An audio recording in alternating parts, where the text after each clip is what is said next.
Gruaja ka një rol të pazëvendësueshëm në shoqëri, duke qenë shtylla kryesore e familjes dhe një kontribuese aktive në të gjitha aspektet e jetës. Përmes historisë, gratë kanë treguar forcë, durim dhe mençuri, duke sjellë ndryshime të rëndësishme si në sferën shpirtërore, ashtu edhe në atë shoqërore.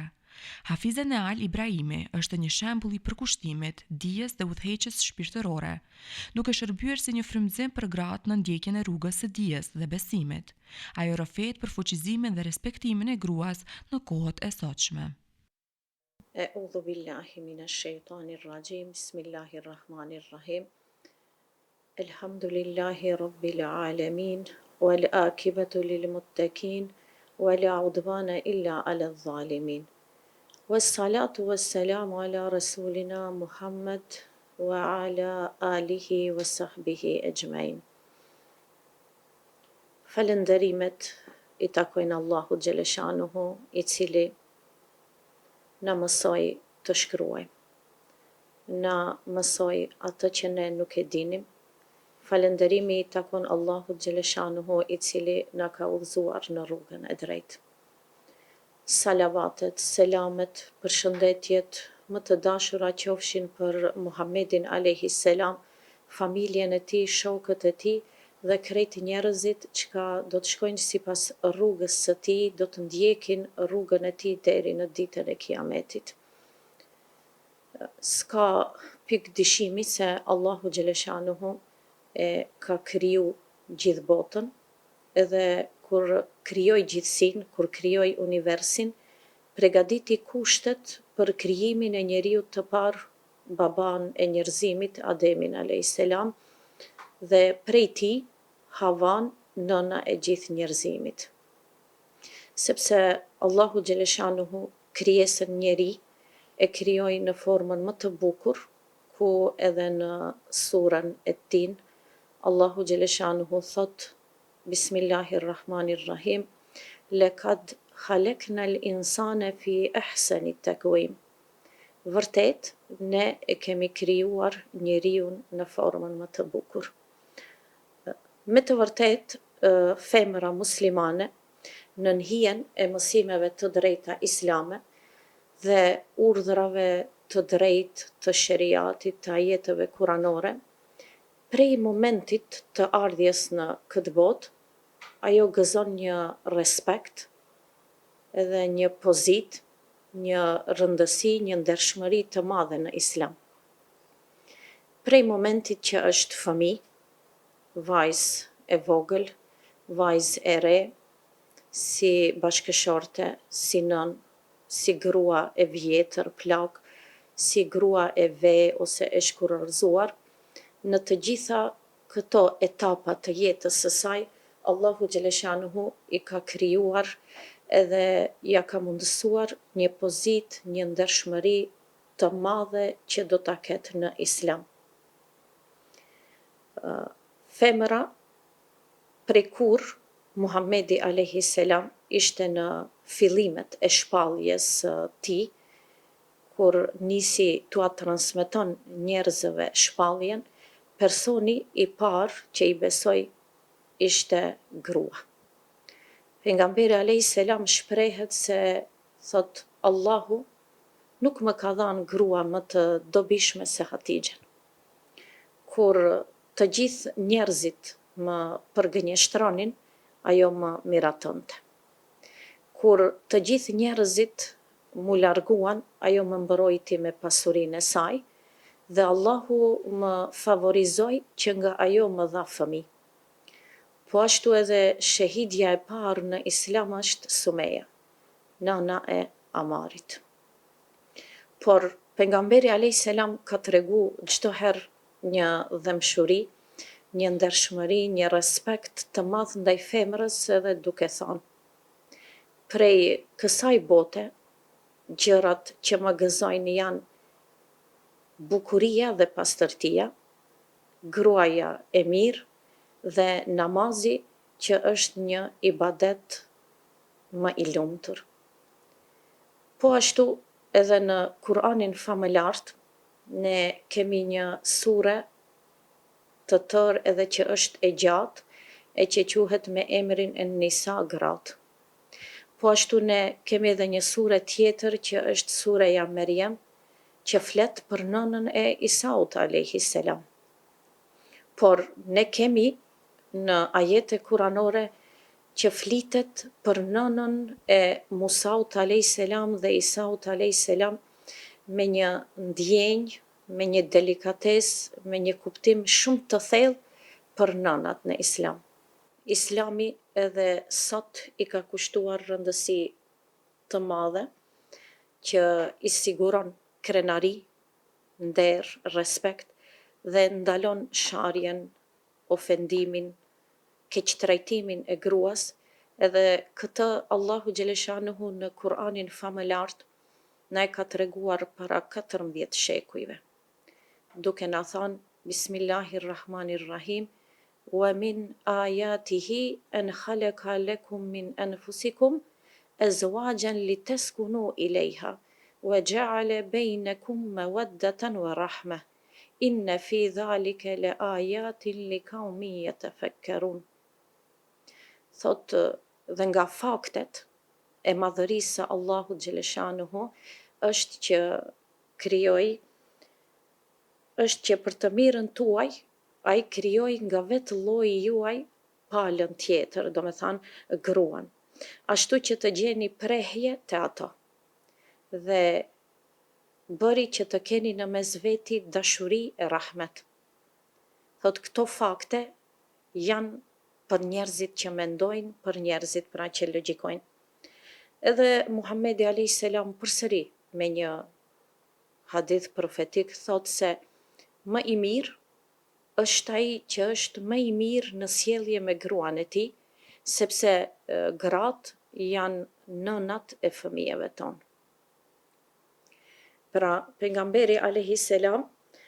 me këtë don të thotë që gratë meritojnë një respekt të veçantë, edhe nga fakti se ato për ne edhe për gjithë botën janë gjysma e shoqërisë njerëzore, por nga ana tjetër ata kanë lindur edhe gjysmën tjetër. Profesoresha Nal, na tregoni pak edhe për çfarë do të thotë në fakt të jesh një grua e fuqishme në aspektin shpirtëror, në aspektin shoqëror, por edhe të ndjekësh karrierën. Por në aspektin shpirtëror ishte e para, po? Po.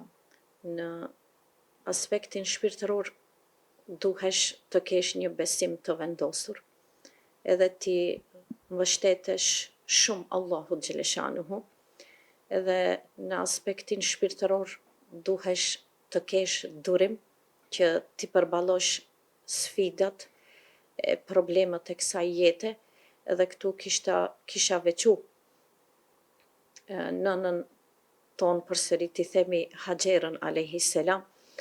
për vendosmërinë, e qëndrueshmërinë, e mbështetjen, e mos dorëzimin e saj, e mbështetjen te Allahu Gjeleshanuhu që pat në ato momente që nuk him shumë gjatë në histori, në momentin kur bashkëshorti i saj Ibrahimi a.s. e la në një shkretëtir të vetme me foshnjën e saj të vogël ose Ismailin a.s. Edhe ajo ja parashtroi këtë pyetje burrit vet, tha, Allahu Gjeleshanuhu të ka urdhëruar kështu? Ibrahimi a.s. u gëzu edhe në shenjë tha po, edhe ajo tha, pasi të ka urdhëruar Allahu Gjeleshanuhu, ai nuk do të na lënë në harresë.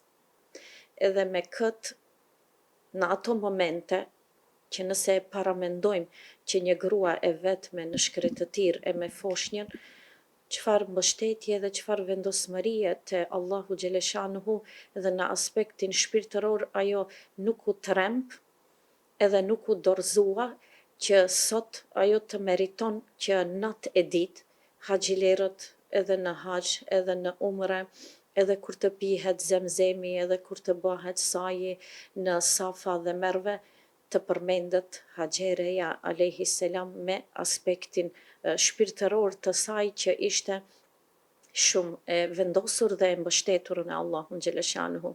Edhe në ditët e sodit, në aspektin shpirtëror, për me bë një që të jesh e fuqishme, duhet shumë të kemi besimin, vendosmërinë dhe të mbështetemi në Allahun xhaleshanuhu. E kisha marrë këtu shembull gruan më të fuqishme dhe që është njëra prej grave të mira, më të mira në botë dhe që do të jetë në xhennet, ajo është Asja. Çfarë shoqërie e atëhershme e mbretit më zullumqar në fytyrë të tokës Firaunit, por Asja arriti që të përmendet në ajet të Kur'anit famëlart, të bën lutjen e saj që Allahu xhaleshanuhu ta mbron prej Firaunit dhe popullit zullumqar, edhe kështu duke e lutë Allahun xhaleshanuhu që ta fiton në një pallat në xhennet, edhe në këtë mënyrë u hapën dyert e qiellit dhe ajo pa pallatin e saj në xhennet edhe kështu ja dorëzoi shpirtin Allahut xhaleshanuhu. Pra të marrim qëndrueshmërinë përsëri, durimin e saj me këtë shoqëri që ne elhamdulillah falënderimi i takon Allahut që e kemi një shoqëri muslimane që na përkrahin shumë edhe rrethi që e kemi. Në aspektin e karrierës, femra duhet shumë të ketë të dinë të menaxhoj një balancë mes punës së saj, jetës së saj familjare edhe karrierës.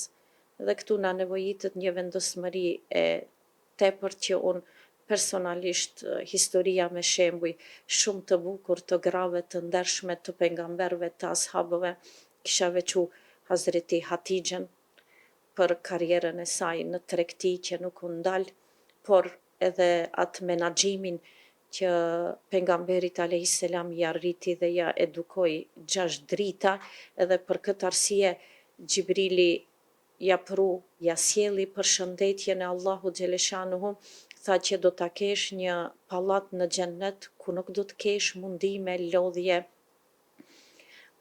po do t'jesh çdo herë në kënaqësitë edhe në të mirat e Allahut xhaleshanuhu, dhe kur është studiu e gjithë kjo, se pse prej në këtë botë e mori si harriqin që ajo do të ketë pallat në xhennet, është jeta e saj, edukimi i saj te fëmijët e saj, edukimi i 6 fëmijëve të Muhamedit alayhis salam, që njërën prej vajzave Fatimen radiallahu anha që edukoi nëna e saj, pra edhe ajo është zonja e grave të xhennetit, edhe për Fatimen radiallahu anha, ajo është shembulli më i mirë në mësimin, në edukimin, në karrierën e saj, në dashurinë ndaj babait të saj e kështu me radhë pra. Nderuar Nal, a keni patur mbështetjen familjare dhe shoqërore në rrugtimin tuaj deri më tani për të arritur qëllimet dhe idealet tuaja nga fëmijëria deri më sot?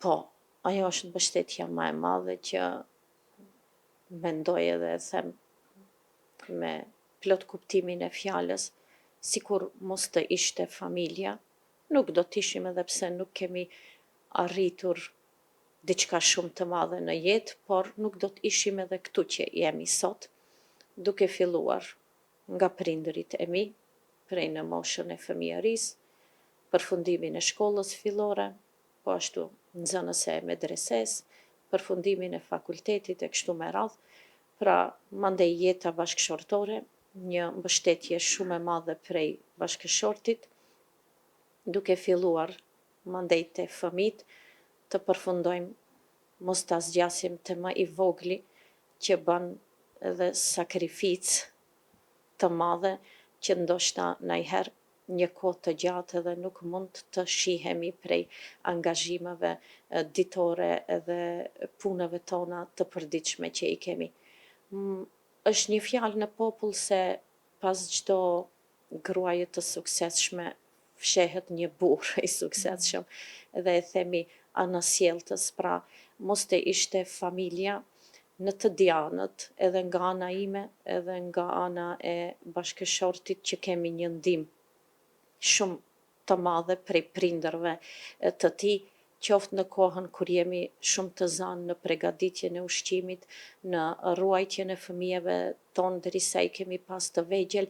Pra, nëse nuk ishte mbështetja e familjes, nuk mund t'ja dilsha që edhe të bëj punën më të thjeshtë, të vinë në mëngjes në punë, derisa të përfundohet orari i punës që të kthehem pra në shtëpi.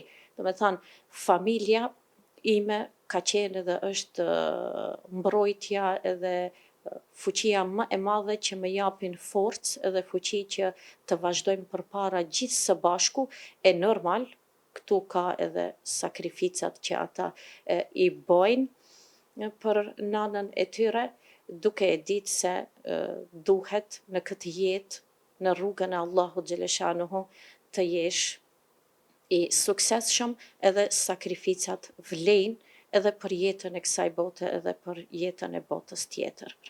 Ajo rrëfehet për fillimet e saja kur filloi të ligjeronte në medresen në Shkup. Shprehet se nektari dhe vatra e diturisë në jetën e saj është medreseja. Si kam filluar, ndoshta nuk do të jetë e tepër që të themi se di do të kishte kuptim jeta ime nëse nuk isha nxënëse e medreses edhe nëse nuk isha e punësuar po në këtë medrese. Më duket se sakt nuk e mbaj mend, po janë 16 vite të plota që punojmë këtu në këtë medrese. Në shkollën tonë fillimet shumë të mira, nxënëset tepër i kemi të mira si bijat tona, janë të sjellshme në edukatën, në moralin e tyre, saqë besoni edhe gjenerata e parë që ka diplomu prej kësaj paralele, ne ende kontaktojmë edhe jemi shumë të lumtura kur edhe për një punë të madhe dhe për një punë të vogël që ata duhet ta kryejnë, asnjëherë nuk hezitojnë edhe nuk thonë jo, sepse kënaqësia jonë edhe nektari i gjithë jetës time është medreseja. Sepse është një kështjellë, një vatër edukativo-arsimore, që jo vetëm për mësim të lëndave të fesë dhe të lëndave shkencore që i kemi gjithë, por është edhe një vatër që mësojmë dashurinë e respektin e mirësjelljen me njëri tjetrin. Është një vatër që kemi një respekt të madh që ka mësuesi në aspektin islam, edhe një dashuri, një respekt të madh që ka mësuesi për nxënësin pra në aspektin islam. Pasi që jemi edhe në muajin e shenjtë të Ramazanit, na tregoni pak edhe për obligimet e një gruaje gjatë këtij muaji. Çdo tekst fetar që na nxit drejt punëve të mira dhe në largimin prej mëkateve është i përgjithshëm. Si për burrat, ashtu edhe për gratë, me përjashtim nëse ekziston ndonjë argument i cili i veçantë pra. Edhe gruaja muslimane duhet të zbatoj urdhrat e Allahu xhaleshanuhu dhe të largohet nga ndalesat e tij. Si detyrë në muajin e agjerimit ose të Ramazanit, femra muslimane e ka detyrë të agjeroj. Edhe në shpirtin e saj duhet të përqendrohet bindja se ajo që agjeron në Ramazanin, duke besuar plotësisht dhe duke e rishqirtuar veten, kanë për t'ju falur mëkatet e kaluara. Sepse pejgamberi alayhis salam thot, kush e agjeron Ramazanin me bindje të thellë, me kënaqësi të madhe ndaj Allahut xhaleshanuhu, duke menduar se Allahu është i kënaqur me agjerimin e tij, Allahu xhaleshanuhu do t'ia falë mëkatet e kaluara, që kjo është një sihariq i madh, jo vetëm për gratë, por edhe për burrat, që në këtë muaj e kemi shansin që neve inshallah Allahu xhaleshanuhu na i falë mëkatet e kaluara. Po ashtu, ajo duhet të armatoset me edukatën, pra ahlakun, e besimtarëve që agjerojnë. të cilat i ruajnë gjuhët e tyre, shikimet e tyre, shqisat e veta, nga çdo lajthitje e cila mund t'ia prish agjerimin ose mund t'ia pakson shpërblimet e saj. Kështu pejgamberi alayhis salam po ashtu na thot se kush nuk e braktis gënjeshtrën dhe veprimet e këqija, Allahu xhaleshanuhu nuk i nevojitet që ai ta lë ushqimin dhe pijen. Gratë duhet të nxitojnë drejt bamirësive, punëve të mira gjatë muajit të Ramazanit, sepse duhet ta ndjejmë që nuk jemi në një muaj të zakonshëm sikur që janë 11 muaj tjerë. Sepse Allahu xhaleshanuhu na porosit në Kur'anin famëlart, thot Bismillahirrahmanirrahim, fastabikul khairat. Thot bëni gara me njëri tjetrin për punë të mira.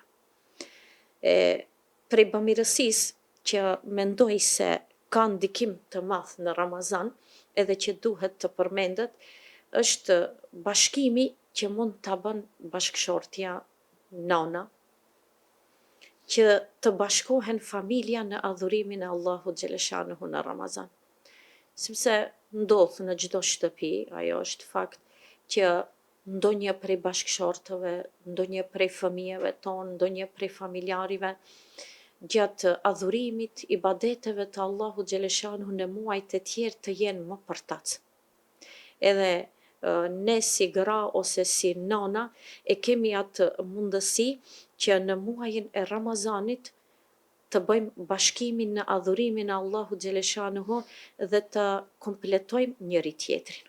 Për fund do doja të dëgjojmë edhe disa fjalë këshilluese dhe reflektimi për të gjitha vajzat dhe gratë që duan të ndjekin ëndrat e tyre dhe cili do të ishte në fakt mesazhi juaj për të gjitha gratë dhe vajzat. Kisha thonë njëherë që femra e arsimuar, e edukuar, është lumturia e gjithë botës edhe është suksesi më i madh i shoqërisë. Të mësojmë, të lexojmë, të studiojmë, që ta ruajmë shoqërinë prej fatkeqësive të mëdha që e kanë kapluar pra në ditën e sodit. T'i japim të drejtat, dhuntit, begatit që Allahu xhaleshanuhu ja ka caktuar, edhe atëherë femra do t'jetë shumë e suksesshme dhe e lumtur. Kisha urdhëru që asnjëherë mos të dorëzohen. Nuk do të thotë se dështimi është përfundimi gjithçkaje. Asnjëherë mos t'i ndërpresin ëndrat e tyre, qëllimet e tyre pra që i kanë në jetë me një vendosmëri të madhe, të përballen me sfidat edhe me problemet e jetës sodit. Kisha këshillu se çdo ëndër që realizohet, çdo punë që realizohet është një rritje edhe për gruan, edhe për ne si shoqëri, si ummet. Kisha këshilluar që prej në fillim të misionit ton që jemi kriju në këtë botë, prej momentit që i çeli sit Ademi alayhis salam edhe kur e pa gruan e tij Havan, i tha, çka je ti? Për mu, tha, jam prehje, jam qetësi. Shumë kisha lut edhe Allahun xhaleshanuhu, edhe vajzat tona edhe gratë tona që në jetën tonë ta bartim me shumë përgjegjësi këtë amanet që na e ka dhënë Allahu xhaleshanuhu, që të jemi prehje, qetësi, mirësjellje e dashuri për shoqërinë. Pra ta kthejmë vlerën tonë që Allahu xhaleshanuhu na e ka dhënë një pozitë të rëndësishme shumë në shoqërinë tonë, edhe të jemi prehje e qetësi për gjithë shtëpitë e familjet tona, sepse si gra, si femra muslimane, e kemi atë mundësi që ne ta përjetojmë, t'i bëjmë të mundshme familjeve tona ta përjetojnë xhenetin qysh në këtë botë. Pra, me të mirat, me edukatën tonë, me butësinë tonë, me mirësjelljen tonë, me prehjen tonë, me dashurinë tonë, që ne shtëpitë tona t'i shndrojmë në xhenete të kësaj bote. Allahu na forcoft e na ndihmoft në arritjen e këtij qëllimi, e këtij misioni, inshallah. Ramazani është një kohë për reflektim dhe veprim. Gratë muslimane, përmes devotshmërisë, dijes dhe shërbimit ndaj shoqërisë, tregojnë fuqinë dhe vlerën e tyre në Islam. Ky muaj nuk është vetëm për agjerim, por edhe për fuqizimin shpirtëror dhe social të gruas, duke bërë atë një forcë kyçe në përhapjen e vlerave të Islamit.